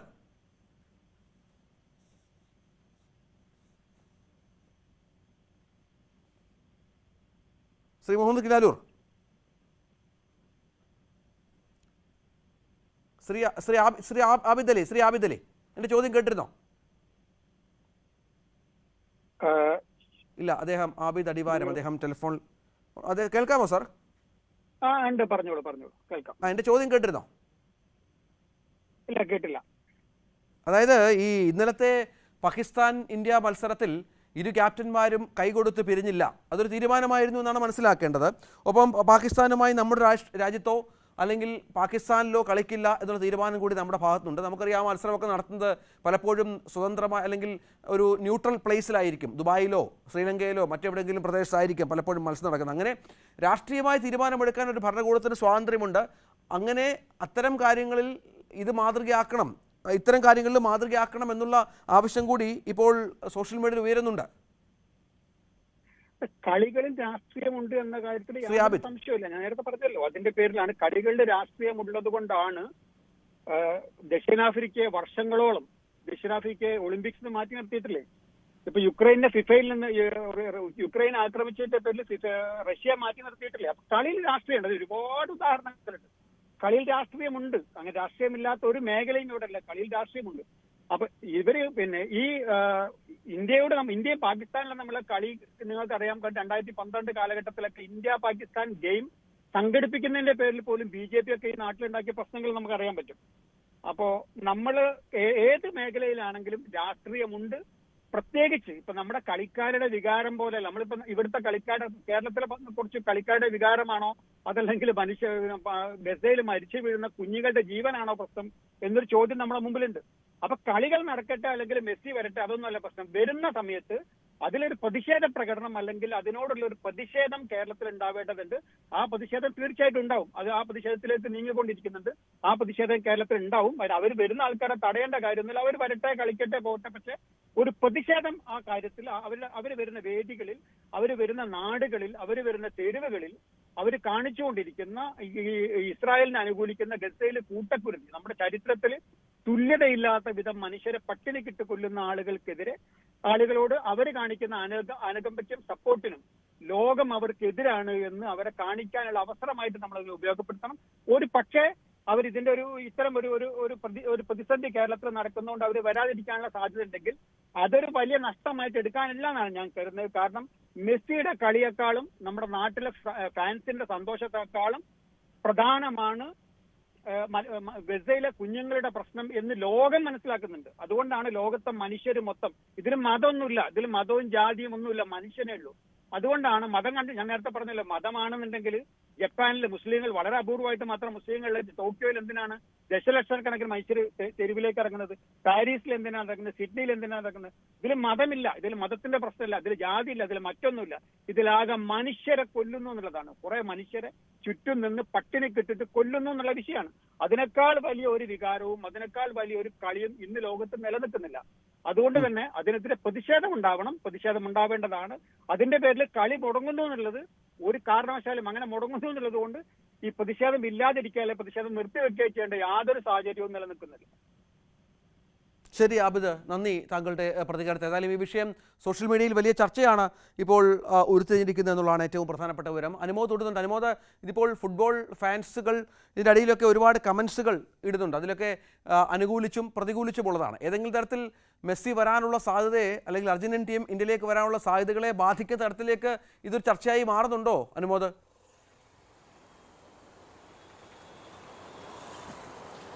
രഞ്ജിത്ത്, രണ്ട് കാര്യങ്ങളാണ് ഇതിലുള്ളത്. ഒന്നാമത്, ഇപ്പോൾ തന്നെ നേരത്തെ നമ്മൾ അർജന്റീനിയൻ ടീമിന്റെ അല്ലെങ്കിൽ ആരാധകരുടെ പ്രതിനിധിയായിട്ടുള്ള സാലി പറഞ്ഞതിൽ ഒരു പ്രധാനപ്പെട്ട കാര്യമുണ്ട്. അദ്ദേഹം പറഞ്ഞത് ഈ വാട്സാപ്പ് ഗ്രൂപ്പുകളിൽ നിന്നൊക്കെ കൂട്ടത്തോടെ ഈ വിഷയത്തിൽ നിന്ന് ആരാധകർ മാറുന്നു എന്നുള്ളതാണ്. നമുക്കറിയാം, ഇവിടെ ക്രിസ്ത്യാനോ റൊണാൾഡോ ഫാൻസ് ഉണ്ട്. അദ്ദേഹം ഈ ഗസയുമായി ബന്ധപ്പെട്ട് നടത്തുന്ന അല്ലെങ്കിൽ അവിടെ നടത്തുന്ന ഈ കുഞ്ഞുങ്ങൾക്ക് ഭക്ഷണം നൽകുന്നതുമായി ബന്ധപ്പെട്ട കാര്യങ്ങളൊക്കെ വലിയ തോതിൽ തന്നെ ചിന്ത പ്രചരിക്കുന്നുണ്ട്. അപ്പോൾ അത്തരത്തിൽ മെസ്സി ഫാൻസ് ഈ ഒരൊറ്റ കാരണം കൊണ്ട് റൊണാൾഡോ ഫാൻസായി മാറുകയാൽ അർജന്റീനയെ കൈവിടുന്ന ഒരു സാഹചര്യം വരുന്നു എന്നുള്ളതും ഇതിൽ വലിയ ഒരു പ്രതിഷേധം എല്ലാവരുടെ ഉള്ളിൽ ഒരു സാധാരണ കായിക പ്രേമികൾക്ക് അപ്പുറത്ത് ആളുകളുടെ ഉള്ളിലുണ്ട്. പക്ഷെ അത് പരസ്യമായിട്ട് വരുന്നില്ല എന്നുള്ളതുമാണ് അർജന്റീന ആരാധകരെ സംബന്ധിച്ച് ആശങ്കയുണ്ടാക്കുന്ന ഒരു കാര്യം. ഇത് വലിയൊരു പ്രതിഷേധമായിട്ട് വന്നാൽ എന്താകുമെന്നതിൻ്റെ അടുത്ത ചോദ്യം. സ്വാഭാവികമായിട്ടും അത് മെസ്സിയുടെ വരവിനെ സ്വാധീനിക്കാനുള്ള സാധ്യത വളരെ കുറവാണ് എന്ന് തന്നെ വേണം വിലയിരുത്താൻ. കാരണം അത്രമാത്രം ശ്രമങ്ങൾ അദ്ദേഹത്തെ കൊണ്ടുവരുന്നതിന്റെ ഭാഗമായിട്ട് ഇവിടെ നടക്കുന്നുണ്ട്. എഗ്രിമെന്റ് വെച്ചിട്ടുണ്ട്, നിയമപരമായിട്ടുള്ള കാര്യങ്ങളുണ്ട്, അവർ ആവശ്യപ്പെട്ട ഫണ്ട് നൽകിയിട്ടുണ്ട്. സ്വാഭാവികമായിട്ടും സുരക്ഷ ഒരുക്കൽ മാത്രമായിരിക്കും ഇതിന് ഭാഗമായിട്ട് കൂടുതലധികം വേണ്ടി വരിക. അതായത് ടീം സുരക്ഷിതരായിരിക്കുക എന്നൊരു കാര്യം മാത്രമായിരിക്കും സംഘടകരെ സംബന്ധിച്ച് ഏറ്റവും പ്രധാനപ്പെട്ട കാര്യം. അതിന് വെല്ലുവിളിയാവുന്ന തരത്തിലേക്ക് ഈ സാഹചര്യങ്ങൾ മാറുന്നില്ലെങ്കിൽ സ്വാഭാവികമായിട്ടും ഇത് സാധാരണഗതിയിൽ എല്ലാ മൈതാനങ്ങളിലും ഉണ്ടാകുന്ന ഒരു പ്രതിഷേധം പോലെ മാത്രമേ കാണാൻ സാധ്യതയുള്ളൂ. അതുകൊണ്ട് തന്നെ മെസ്സിയുടെ വരവിനെയോ അർജന്റീനയുടെ സാന്നിധ്യത്തെയോ വരവിനെയോ ഒന്നും ഈ ഒരു ഇപ്പോൾ സാമൂഹ്യ മാധ്യമങ്ങളിലുള്ള ഈ ഒരു പ്രതിഷേധം ബാധിക്കില്ല എന്ന് വേണം കരുതാൻ. മാത്രമല്ല ഇനിയും മാസങ്ങളുണ്ട് എന്നുള്ളത് കൊണ്ട് തന്നെ ഈ സാഹചര്യങ്ങൾ എങ്ങനെയെല്ലാം മാറി മറിയുമെന്നുള്ളതൊക്കെ കണ്ടു തന്നെ അറിയണം. എന്നിരുന്നാൽ തന്നെയും പരസ്യമായിട്ട് വ്യാപകമായിട്ട് ആരും പ്രതിഷേധിക്കുന്നില്ല എന്നതിൽ പോലും അർജന്റീന ആരാധകരുടെ ഉള്ളിൽ ഈ ഒരു പലസ്തീൻ വിഷയത്തിൽ ഉണ്ടായിരിക്കുന്ന ആശങ്ക അത് ഒരു വാസ്തവമാണ് എന്ന് പറയാതെ വയ്യ. രഞ്ജിത്ത്, അതാണ് ഏറ്റവും പ്രധാനപ്പെട്ട കാര്യം. ഏതായാലും ഞാൻ നിങ്ങളിൽ പെട്ടവനല്ല എന്നാണ് FB പോസ്റ്റിൽ പറഞ്ഞിരിക്കുന്നത് എന്നുള്ളതാണ്. ഒപ്പം ഇത് നമുക്ക് ഒറ്റപ്പെട്ട ഒന്നോ രണ്ടോ പ്രതികരണങ്ങൾ അല്ലെങ്കിൽ FB പോസ്റ്റുകൾ, ഇതിൽ EP സമസ്ത വിഭാഗം നേതാവാണ് അനുമോദ് ഇതിൽ പ്രധാനപ്പെട്ട ഒരു പോസ്റ്റ് ഇട്ടിരിക്കുന്നത് എന്നാണ് മനസ്സിലാക്കേണ്ടത്. അത് ഈ സമുദായം അല്ലെങ്കിൽ സംഘടന ഏറ്റെടുക്കുന്ന ഒരു സാഹചര്യം നിലനിൽക്കുന്നുണ്ടോ? പലപ്പോഴും ഇത്തരം വിഷയങ്ങളിൽ പ്രതികരിക്കുകയും വ്യത്യസ്തമായ അഭിപ്രായങ്ങളൊക്കെ രേഖപ്പെടുത്തുകയൊക്കെ ചെയ്യുന്ന വിഭാഗം കൂടിയാണ് അവർ. ഈ നേതാവിൻ്റെ ഈ പ്രതികരണം ഒട്ടാകെ അത്തരത്തിലൊരു ഏറ്റെടുക്കൽ ഉണ്ടാകുന്നുണ്ടോ അതോ ഒറ്റപ്പെട്ടതായി കണ്ടാൽ മതിയോ അനുമോദ്? അല്ല, ഇതുമായി ബന്ധപ്പെട്ട് തന്നെ നമ്മൾ നേരത്തെ ഈ സാമുദായിക സംഘടനകളുടെ യുവജന വിഭാഗം നേതാക്കളോടൊക്കെ നമ്മൾ സംസാരിച്ചിരുന്നു. അവരൊക്കെ പറയുന്നത് അത്തരത്തിലൊരു ബഹിഷ്കരണത്തിന്റെയോ പ്രതിഷേധ ആഹ്വാനം ന്യൂസ് 18 കേരളം ഓരോരുത്തരുടെ അഭിപ്രായം അവർ രേഖപ്പെടുത്തുന്നു, അത് വ്യക്തിപരമായിട്ട് പറയുന്നതായിട്ട് മാത്രം കണ്ടാൽ മതി എന്നൊരു നിലപാടാണ് ഇപ്പോൾ അവർ സ്വീകരിച്ചിരിക്കുന്നത്. സ്വാഭാവികമായിട്ടും അത് ഓരോ വ്യക്തിയുടെ അഭിപ്രായമായി കാണുമ്പോൾ അത് സാമുദായിക സംഘടനകളുടെയോ അല്ലെങ്കിൽ അതിൻ്റെ പോഷക സംഘടനകളുടെയോ അക്കൗണ്ടിലല്ല പെടുത്തേണ്ടത്. പക്ഷേ ഇവിടെ ഈ വിഷയത്തിൽ വരും ദിവസങ്ങളിൽ ഒരുപക്ഷെ കൂടുതൽ തരത്തിലുള്ള സാമൂഹ്യ മാധ്യമങ്ങളുടെ പ്രചരണം വരികയാണെങ്കിൽ അത് ഏതെല്ലാം തരത്തിലേക്ക് ഈ സാഹചര്യങ്ങളെ മാറ്റും എന്നുള്ളത് കണ്ടു തന്നെ അറിയണം. നിലവിലെ സാഹചര്യത്തിൽ സ്പോർട്സ് വേറെ, മതം വേറെ, രാഷ്ട്രീയം വേറെ എന്ന തരത്തിൽ തന്നെയാണ് ഇതിനെ കാണുന്നത്. പക്ഷേ പ്രതിഷേധിക്കാനുള്ള അവസരമായിട്ട് നേരത്തെ ആബിദ് അടിവാര സൂചിപ്പിച്ചതുപോലെ ഈ ഒരു അവസരത്തെ ഉപയോഗിക്കുവാൻ ആളുകൾ തീരുമാനിച്ചു കഴിഞ്ഞാൽ അത് ഏത് തരത്തിലൊരു ഇമ്പാക്റ്റ് അല്ലെങ്കിൽ ഏത് തരത്തിലൊരു മാറ്റം ഈ വിഷയത്തിൽ ഉണ്ടാക്കുമെന്നുള്ളത് ആണ് കണ്ടറിയേണ്ടത്. എന്താണെങ്കിലും വരും ദിവസങ്ങളിലെ ചർച്ചകളിലൊക്കെ ഒരുപക്ഷെ സാമൂഹ്യ മാധ്യമങ്ങളിൽ നിറയുന്ന ചർച്ചകളിലൊക്കെ ഈ ഒരു വിഷയം പ്രതിപാദിക്കും, അല്ലെങ്കിൽ ഈ ഒരു വിഷയം കേന്ദ്രീകരിച്ച് തന്നെ പലതും നടക്കുമെന്ന് തന്നെ വേണം നമുക്ക് കരുതുവാൻ. പ്രത്യേകിച്ച് വളരെ വൈകാരികമായിട്ട് ഗസയിലെ വിഷയത്തെ ഹൃദയത്തിലേറ്റുന്ന അല്ലെങ്കിൽ ഹൃദയത്തിൽ സ്വീകരിച്ചിരിക്കുന്ന ഒരു വലിയൊരു ജനതതി നമ്മുടെ ഇടയിലുണ്ട്. അവർ ഫുട്ബോൾ ആരാധകരാണ്, അർജന്റീന ആരാധകരാണ്, മെസ്സി ആരാധകരാണ്. പക്ഷെ അതിനൊക്കെ അപ്പുറത്ത് ഈ ഒരു വിഷയത്തിൽ അവർ സ്വീകരിച്ചിരിക്കുന്ന നിലപാടിൽ അവർക്ക് ഉൾക്കൊള്ളാൻ കഴിയാത്ത ഒരു പ്രശ്നമുണ്ട് എന്ന തരത്തിൽ തന്നെയാണ് അവർ പ്രതികരിക്കുന്നത്. പക്ഷെ അതൊരു, ഞാൻ നേരത്തെ സൂചിപ്പിച്ചത്, അതൊരു വ്യാപകമായിട്ട് സാമൂഹ്യ മാധ്യമങ്ങളിൽ ഒരു മാസ് ക്യാമ്പയിനായിട്ടല്ല നടക്കുന്നത്. ഇതെല്ലാം ഇൻഡിവിജ്വൽ ആയിട്ടുള്ള അഭിപ്രായങ്ങളായിട്ട് തന്നെയാണ് കാണുന്നത്. പക്ഷേ ഇത്തരം ചില വിഷയങ്ങൾ പലപ്പോഴും എടുത്ത് ഉപയോഗിക്കുകയും FB പോസ്റ്റുകളായി, നമുക്കറിയാം സൂംബ ഡാൻസുമായി ബന്ധപ്പെട്ട് നടത്തിയ ചർച്ചകൾ ഇത്തരം ഒരു ആംഗിളിൽ നിന്ന് വന്ന ഒരു ചർച്ചയാണ്. ഇപ്പോൾ ഇത് ആ തരത്തിൽ മുന്നോട്ട് വരുന്നുണ്ട്. അതൊക്കെ പലപ്പോഴും ഒരു വിവാദമാകുന്നു, കുറച്ചുനാൾ ചർച്ച ചെയ്യുന്നതിനപ്പുറം ഇമ്പാക്റ്റ് ഒന്നും ഉണ്ടാക്കാതെ ആര് എന്ത് തീരുമാനമെടുത്തോ അവർക്കതുമായി മുന്നോട്ട് പോകുന്ന സാഹചര്യമാണ് പലപ്പോഴും സംഭവിക്കുന്നത്. അത്തരത്തിൽ ശ്രദ്ധ നേടാൻ മാത്രമുള്ള ഒരു ശ്രമം എന്നതിനപ്പുറം ഈ വിഷയങ്ങളൊക്കെ ഏതെങ്കിലും തരത്തിൽ വൈകാരിക പ്രതികരണത്തിലേക്കും, ഈ പറഞ്ഞതുപോലെ ആരാധകരൊക്കെ അവിടെ എത്തി ഈ സ്റ്റേഡിയത്തിൽ മെസ്സിക്കും അർജന്റീനയ്ക്കുമെതിരെയുള്ള ബാനറുകൾ പ്രദർശിപ്പിക്കാനുള്ള അവസരങ്ങളിലേക്കുമൊക്കെ എത്താനുള്ള സാഹചര്യവുമില്ലല്ലോ. ഇതിപ്പോൾ തൽക്കാലത്തെ ഒരു വൈകാരിക പ്രതികരണമായി, ഒറ്റപ്പെട്ട പ്രതികരണമായി മാത്രം കണ്ടാൽ പോരെ? തീർച്ചയായും ഞാൻ പറഞ്ഞല്ലോ, നമുക്ക് ഈ മെസ്സിയും അർജന്റീനയും വരുന്നതിന് ഇനിയും ദിവസങ്ങൾ ബാക്കിയുണ്ട് എന്നതാണ് ഇതിൽ ഏറ്റവും പ്രധാനപ്പെട്ട കാര്യം. മെസ്സി ഇപ്പോൾ അടുത്ത ആഴ്ച വരികയാണ്. ആ ഇടയ്ക്കാണ് ഈ ഒരു വിഷയം സാമൂഹ്യ മാധ്യമം കത്തിപ്പിടിക്കുന്നതെങ്കിൽ സ്വാഭാവികമായിട്ടും അടുത്ത ആഴ്ച വരേക്ക് ഇതിനെ ഊതിപ്പിടിപ്പിച്ച് നിർത്തുവാൻ അല്ലെങ്കിൽ അതിനെ എരിപ്പിച്ച് നിർത്തുവാനുള്ള ഒരു കഴിവ് സാമൂഹ്യ മാധ്യമങ്ങളിൽ നടത്തുന്നവർക്കുണ്ട്. പക്ഷേ ഇത്രയും ദിവസം 3 മാസം ബാക്കിയുള്ളപ്പോൾ ഒരു പക്ഷേ അത്രയും ദിവസം ഈ വിഷയം എത്രമാത്രം ഇതേ തോതിൽ കത്തി നിൽക്കുമെന്ന് കണ്ടു തന്നെ. മാത്രമല്ല ഇതിൽ രാജ്യാന്തര തലങ്ങളിൽ ഉണ്ടാകുന്ന മാറ്റങ്ങൾ, സംഭവവികാസങ്ങൾ, അതൊക്കെ ഈ പ്രതികരണങ്ങളൊക്കെ ബാധിക്കുന്നതും സ്വാധീനിക്കുന്നതാണ്. ഒരുപക്ഷെ നേരത്തെ ഉണ്ടായിരുന്ന ഈ വോട്ടെടുപ്പിലെ ഈ പ്രശ്നങ്ങൾക്ക് അപ്പുറത്ത് മറ്റേതെങ്കിലും തരത്തിൽ അർജന്റീനയുടെ ഭാഗത്തു നിന്നും പലസ്തീനെ ഒറ്റപ്പെടുത്തുന്ന തരത്തിലുള്ള പ്രതികരണം ഉണ്ടാവുകയും ഇസ്രായേലിനൊപ്പം നിൽക്കുന്ന സാഹചര്യങ്ങൾ ഉണ്ടാവുകയും ചെയ്താൽ ഒരുപക്ഷെ ഈ സാഹചര്യങ്ങൾ ഇതിനേക്കാൾ മറ്റൊരു തലത്തിലേക്ക് മാറുമെന്ന് കൂടി നമ്മൾ വിലയിരുത്തേണ്ടതുണ്ട്. നിലവിലെ സാഹചര്യം അനുസരിച്ച് മാത്രമാണ് നമുക്ക് ഇതിനെ ഇപ്പോൾ വിലയിരുത്താൻ കഴിയുന്നത്. അതൊരു മാസ് ക്യാമ്പയിൻ അല്ല, ഒറ്റപ്പെട്ട ക്യാമ്പയിനാണ്. പക്ഷേ ഇനിയുള്ള ദിവസങ്ങളിൽ എന്ത് സംഭവിക്കുന്നു എന്നുള്ളതും, ഇനിയുള്ള ദിവസങ്ങളിൽ ഈ ഒറ്റപ്പെട്ട ക്യാമ്പയിനുകൾ, ഇൻഡിവിജ്വൽ ക്യാമ്പയിനുകൾ ഒരു മാസ് ക്യാമ്പയിനുകളിലേക്ക് മാറുമോ എന്നുള്ളതും വരും ദിവസങ്ങളിൽ മാത്രമേ നമുക്ക് പറയാനാകൂ. അങ്ങനെ ഒരു സാഹചര്യം ഉണ്ടായാൽ അതിനെ അർജന്റീന ടീം എങ്ങനെ വിലയിരുത്തും? ഈ നാട്ടിൽ നടക്കുന്ന ഈ പ്രതിഷേധങ്ങൾ അവരെ ബാധിക്കുന്ന പ്രശ്നമാകുമോ, അവർക്ക് സുരക്ഷാ പ്രശ്നം ഉണ്ടാകുമോ എന്ന തരത്തിലേക്ക് ചർച്ചകൾ വന്നാൽ മാത്രമേ മെസ്സിയുടെയും അർജന്റീനയുടെ വരവിനെയൊക്കെ അത് ബാധിക്കൂ എന്നതിനെ വേണം നമുക്ക് ഈ ഘട്ടത്തിൽ വിലയിരുത്തുവാൻ. രഞ്ജിത്ത്.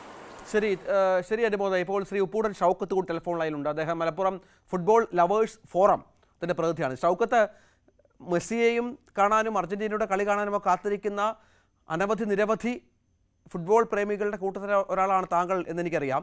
ഇപ്പോഴത്തെ ഒരു വിവാദത്തെ താങ്കൾ എങ്ങനെയാണ് കാണുന്നത്? ഇത്തരം ഒരു സന്ദർഭത്തിൽ, നമ്മളൊരു കാത്തിരിക്കുന്ന അവസരത്തിൽ ഈ ഒരു വിവാദത്തിന് പ്രസക്തി ഉണ്ടോ? വിവാദത്തിന് പ്രസക്തി ഉണ്ടോ എന്ന് ചോദിച്ചാൽ ഇത് രണ്ട് തലമാണ്. ഒന്ന്, ഫുട്ബോൾ കളിയെ അത്രമേൽ സ്നേഹിക്കുന്ന ഒരു ജനതയാണ് പ്രത്യേകിച്ച് നമ്മുടെ മലബാറിലും കേരളത്തിലൊക്കെ ഉള്ളത്.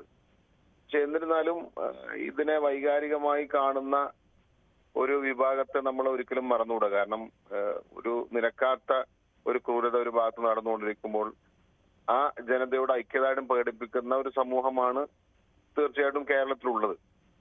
അപ്പോ ഫുട്ബോളിനെ ഫുട്ബോളായിട്ടും ഇത്തരത്തിലുള്ള രാഷ്ട്രീയമായിട്ടും അല്ലെങ്കിൽ നിലപാടായിട്ടും കാണുന്ന ഒരു കൃത്യമായ രാഷ്ട്രീയമുള്ള ആളുകളാണ് കേരളത്തിലുള്ളത് എന്നുള്ളതുകൊണ്ട് ഇതിനങ്ങനെ നമുക്ക് ഒറ്റപ്പെട്ട് കാണാൻ സാധിക്കില്ല. പക്ഷെ എന്നിരുന്നാലും അർജന്റീനയുടെ ഫുട്ബോളിനെ സ്നേഹിക്കുന്ന ഒരു വിഭാഗത്തെ, ആ വിഭാഗം തീർച്ചയായിട്ടും ഫുട്ബോളിനെ അങ്ങനെ തന്നെ സ്വീകരിക്കുമെന്നുള്ളതാണ് ഞാൻ കാണുന്നത്. എന്റെ ഒരു വ്യക്തിപരമായ കാഴ്ചപ്പാട്. ഈ വിവാദം ഏതെങ്കിലും തരത്തിൽ അർജന്റീനയുടെ വരവിനെയോ മെസ്സിയുടെ കളിയെയോ ബാധിക്കില്ല എന്നും താങ്കൾ ആത്മവിശ്വാസത്തിലാണല്ലേ? ഞാൻ മനസ്സിലാക്കുന്നത് തീർച്ചയായും ഈ ഫുട്ബോൾ ആരാധകർ അവര് ഫുട്ബോളിനെ ഈ അർജന്റീന ടീമിനെ സ്വാഗതം ചെയ്യുകയും, എന്നാൽ കൃത്യമായി ഞാൻ പറയട്ടെ, ഒരുപക്ഷെ ഈ അർജന്റീനൻ ആ രാജ്യം ഈ വിഷയത്തിലെടുത്ത നിലപാടിനെ അതിനോട് പ്രതിഷേധം ചിലപ്പോൾ അവിടെ വെച്ച് തന്നെ അറിയിക്കാൻ സാധ്യതയുണ്ട്. പക്ഷെ ഒരിക്കലും അത് ഫുട്ബോളിനെ ബാധിക്കുമെന്ന് എനിക്ക് തോന്നുന്നില്ല. അത് ഒരു സ്പോർട്സ്മാൻ സ്പിരിറ്റോടെയുള്ള ഒരു പ്രതിഷേധത്തിന് മാത്രമേ ഒരു സാധ്യത ഞാൻ കാണുന്നുള്ളൂ. അത് തീർച്ചയായിട്ടും ഒരു വൈകാരിക തലത്തിൽ തന്നെ ആവാനും സാധ്യതയുണ്ട്. അതായത് രാഷ്ട്രീയവും കായികവും അല്ലെങ്കിൽ കളിയും രാഷ്ട്രീയവും അല്ലെങ്കിൽ മതവും തമ്മിൽ കൂട്ടിക്കുഴയ്ക്കരുത്. നമുക്കറിയാം, നമ്മളൊക്കെ അത്രമേൽ ഈ കായിക മത്സരങ്ങളെ സ്നേഹിക്കുന്ന ആളുകളാണ്. അതിനെയൊക്കെ രണ്ട് തരങ്ങളിൽ കാണണം എന്നുള്ള അഭിപ്രായം തന്നെ അതിന് തന്നെയാണ് പ്രാധാന്യം. ഇതിന്റെ എല്ലാ അതിർവരമ്പുകളും നമുക്കറിയാം. എല്ലാ പ്രശ്നങ്ങളും അവസാനിക്കുന്നത് ഈ സ്റ്റേഡിയത്തിലെ ഗാലറിയിലാണ്. അവിടെ മതവും ജാതിയും മറ്റു വൈകാരികതയും ഒന്നുമില്ല. അവിടെ ഏതൊരു അഭിപ്രായ വ്യത്യാസങ്ങളും അലിഞ്ഞ് ഇല്ലാതാവുന്ന ഒരു സ്ഥലമാണ് ഫുട്ബോൾ ഗാലറികൾ. അവിടെ നമുക്ക് കാണാൻ സാധിക്കുന്നത് വലിയ ഒരു ഐക്യത്തിന്റെ സന്ദേശമാണ്. ഏതൊരു നമ്മുടെ എന്ത് തരം ചേരിതിരിവും ഇല്ലാതാവുന്ന ഒരു ഇടമാണ് ഈ ഫുട്ബോൾ ഗാലറികൾ. പക്ഷെ മനസ്സിനെ വല്ലാതെ വേദനിപ്പിക്കുന്ന ഒരു സംഭവമാണ് നമ്മൾ ഫലസ്തീനോട് കാണിക്കുന്ന ക്രൂരത എന്നുള്ളത്. തീർച്ചയായിട്ടും കരുതപ്പെടുന്ന, അതല്ലെങ്കിൽ മാനുഷിക പരിഗണന അർഹിക്കുന്ന ഒരു വിഭാഗമാണ് ഫലസ്തീൻ എന്ന് കരുതപ്പെടുന്ന ഒരു വിഭാഗം ആളുകളുടെ മനസ്സിലൊരു മുറിവായിട്ടുണ്ട്. അവർ ആ ഒരു പ്രതിഷേധം സ്വാഭാവികമായും ഒരു സ്പോർട്സ്മാൻ സ്പിരിറ്റോടെ രേഖപ്പെടുത്തുമെന്നാണ്, ഗാലറിയിലും ചിലപ്പോൾ രേഖപ്പെടുത്താമെന്നാണ് ഞാൻ മനസ്സിലാക്കുന്നത്. നന്ദി ശ്രീ പൂടൻ ഷൗക്കത്ത്. അത് തന്നെയാണ്, ഫുട്ബോളിനെ ഫുട്ബോളായും മതത്തെയും രാഷ്ട്രീയത്തെയും ആ തരത്തിലും കാണണം എന്നുള്ള അഭിപ്രായത്തിൽ തന്നെയാണ് മുൻതൂക്കമുള്ളത്. പക്ഷേ അപ്പോഴും ഒറ്റപ്പെട്ട ഇത്തരം പ്രതിഷേധങ്ങൾ തുടരും എന്നാണ് മനസ്സിലാക്കേണ്ടത്. അത് എങ്ങനെയാണ് ഗാലറിയിൽ പ്രതിഫലിക്കുക എന്നുള്ളതും കാത്തിരുന്നു. കാരണം നമുക്ക് നേരം വൈകുന്നേരം അവസാനിപ്പിക്കാനുള്ള സമയമായി. നാളെ മറ്റ് വിഷയങ്ങളുമായി പ്രേക്ഷകർക്ക് മുന്നിലേക്ക് എത്താം. നമസ്കാരം.